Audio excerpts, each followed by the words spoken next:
এই মুহূৰ্তত জনাই আছো এটা বিগ ব্ৰেকিং নিউজ। লখিমপুৰ চৰাইমৰীয়াত ভয়ংকৰ পথ দুৰ্ঘটনা। I-20 বাহনে মহতিয়াই নিয়ে এখন স্কুটি।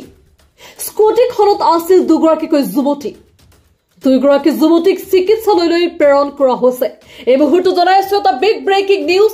এটা মৰ্মান্তিক দুৰ্ঘটনা সংঘটিত হৈছে লখিমপুৰ চৰাইমৰীয়াত। ভয়ংকৰ পথ দুৰ্ঘটনা।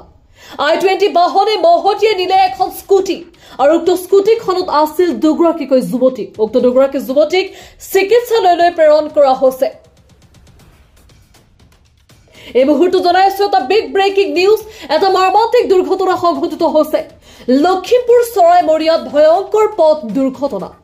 I-20 বাহনে মহতিয়াই নিলে এখন স্কুটি আৰু উক্ত স্কুটিখনত আছিল দুগৰাকীকৈ যুৱতী। উক্ত দুগৰাকী যুৱতীক চিকিৎসালয়লৈ প্ৰেৰণ কৰা হৈছে।